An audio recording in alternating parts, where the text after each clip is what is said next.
जय जय शङ्कर हर हर शङ्कर जय जय शङ्कर हर हर शङ्कर जय जय शङ्कर हर हर शङ्कर जय जय शङ्कर.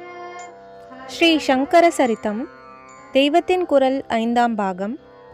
வசிஷ்டரிலிருந்து வியாசர் வரை. வசிஷ்டர் பிரம்மாவின் 10 மானச புத்திரர்களில் ஒருவர்.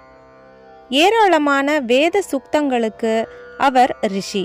சப்த ரிஷிகளில் ஒருவராயிருக்கும் பெருமையும் அவருக்கு உண்டு. இன்னொரு பெருமை, பதிவிரதைகளில் முதல் ஸ்தானம் கொடுத்து பூஜிக்கப்படும் அருந்ததியின் பதி அவரே என்பது.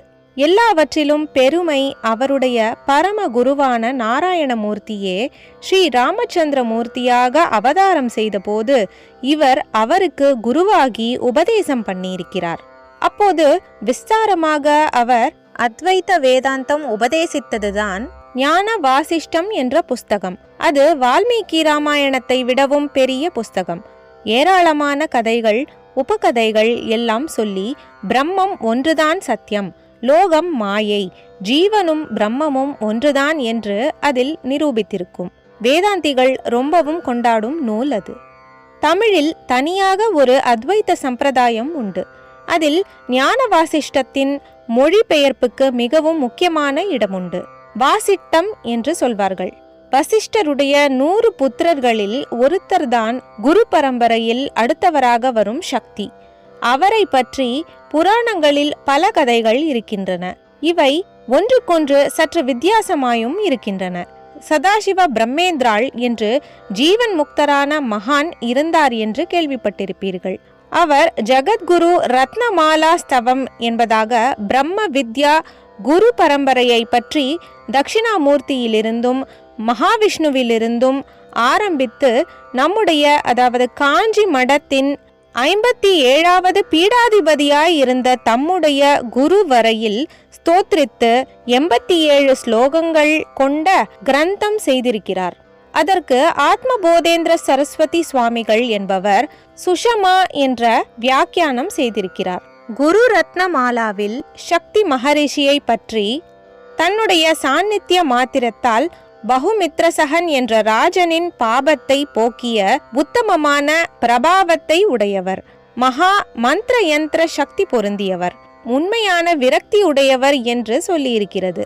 குறிப்பு: பகுமித்ரசக க்ஷிதீச பாபாபக சாநித்யம் ஆரோத்ய சத் பிரதாபம் மகதஞ்சித மந்திர யந்திர சக்திம் மனசா சக்திம் உபைமி சத் விரக்தம். இதற்கு சுஷமாவில் கொடுத்துள்ள வியாக்கியானத்தை பார்த்தாலே நமக்கு போதுமானது. சக்தியின் பெருமை என்ன, அவரை எப்படி பிரம்ம வித்யா குருக்களில் ஒருவராக சேர்த்திருக்கிறது என்று தெரிவதற்கு.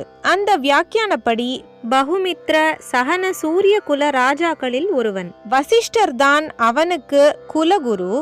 அவனை நேராக எதிர்க்க சக்தி இல்லாத ஒரு ராட்சசன் வஞ்சகம் பண்ணி வசிஷ்டரின் சாபம் அவனுக்கு ஏற்படும்படி செய்து அதனால் அவனை அழிக்க வேண்டும் என்று நினைக்கிறான்.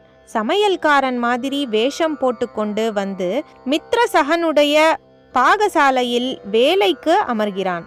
ஒரு நாள் மித்ரசகன் வசிஷ்டரை கொண்டு பித்ருஷ்டார்த்தம் பண்ணுகிறான். அப்போது வேஷதாரியான ராட்சச சமையல்காரன் நர மாம்சத்தையே சுத்த அன்னம் மாதிரி சமைத்து வைத்து விஷயம் தெரியாத மித்ரசகன் அதை வசிஷ்டருக்கு பரிமாறும்படி செய்கிறான். ஆனால் வசிஷ்டருக்கு அன்னத்தை பார்த்த மாத்திரத்தில் விஷயம் தெரிந்துவிடுகிறது. பகவான் லீலையில் வசிஷ்டாதி மகர்ஷிகளுக்கும் கூட ஞான திருஷ்டியில் சிலது தெரிந்தாலும் சிலது தெரியாமலும் போய்விடும். இப்போது அப்படித்தான் தமக்கு பரிமாறப்பட்டுள்ள வஸ்து அன்னமல்ல நரமாம்சம் என்று வசிஷ்டருக்கு தெரிந்தாலும் இந்த காரியத்துக்கு ராஜா பொறுப்பாளி இல்லை என்று தெரியவில்லை. சட்டென்று கோபம் வந்து, இப்படி எனக்கு மகத்தான அபச்சாரம் பண்ண பார்த்த நீயே நரமாம்ச பக்ஷினியான ராட்சசனாக போ என்று மித்ரசகனுக்கு சாபம் கொடுத்து விடுகிறார். அவன் நிரபராதியல்லவா, அதனால் சாபம் வாங்கி கொண்டவுடன் அவனுக்கும் மகா கோபம் உண்டாகிறது.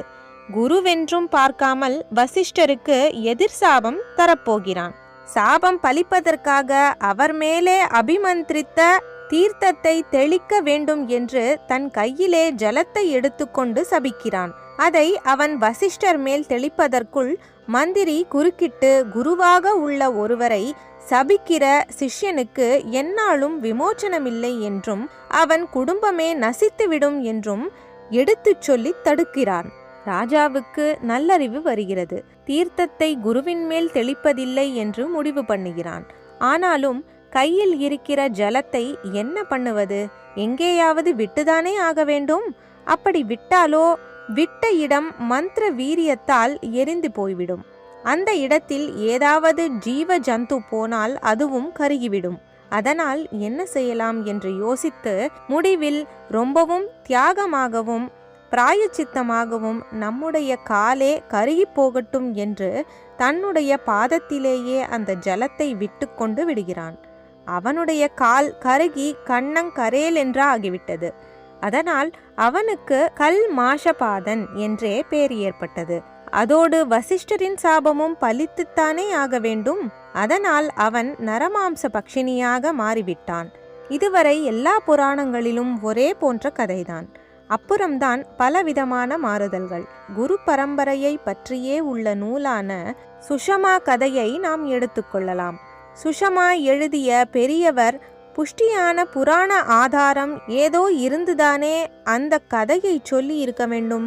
அதனால் அதையே நாமும் பிராமாண்யம், அதாவது அத்தாரிட்டி உள்ளதாக எடுத்துக்கொள்ளலாம். நரமாம்ச பக்ஷினியாக ஆனவுடன் ராஜா வசிஷ்டருடைய புத்திரர்களை பிடித்து தின்ன வேண்டும் என்று பாய்கிறான். அப்போதுதான் குரு பரம்பரையில் இடம்பெறும் சக்தி எதிர்படுகிறார். அவரை தரிசித்தவுடன் அவருடைய சாநித்திய விசேஷத்தாலேயே ராஜாவுடைய சாபம் பாபம் எல்லாம் மறைந்து விடுகின்றன. இப்பேற்பட்ட மகாத்மாவாக இருக்கிறாரே என்று அவரிடம் நிரம்ப மரியாதை பக்தி வைத்து உபதேசம் தருமாறு பிரார்த்தித்துக் கொள்கிறான். அவரும் அவனுக்கு சகல தத்துவமுமான பிரம்ம வித்யை உபதேசித்து சாபத்திலிருந்து விடுவித்தது மட்டுமின்றி சம்சாரத்திலிருந்தே விடுவித்து மோட்சத்தில் சேர்ப்பிக்கிறார். நம்முடைய குரு பரம்பரையில் வசிஷ்ட புத்திரரான சக்தி என்ற ரிஷி இடம்பெற்றிருப்பதற்கு இப்படி காரணம் தெரிகிறது. அவருடைய புத்திரர் பராசரர். அவர் தாயாரின் கர்ப்பத்திலிருந்த போதே வேதங்களை சொன்னவர். அவர் லோகத்திற்கு 2 பெரிய சொத்துக்களை தந்தவர். ஒன்று வேதவியாச பகவான், மற்றது விஷ்ணு புராணம். சத்தியவதியை மாதாவாகவும் தம்மை பிதாவாகவும் கொண்டு அவர் வியாசாச்சாரியாலை அவதரிப்பித்தார். தாமே மாதா பிதா இரண்டுமாக இருந்து விஷ்ணு புராணத்தை பிறப்பித்தார். வசிஷ்டரிலிருந்து வியாசர் வரை நாளை தொடரும். ஜெய ஜெய சங்கர, ஹரஹர சங்கர, மகாபெரியவா சரணம். जय जय शङ्कर हर हर शङ्कर, जय जय शङ्कर हर हर शङ्कर, जय जय शङ्कर.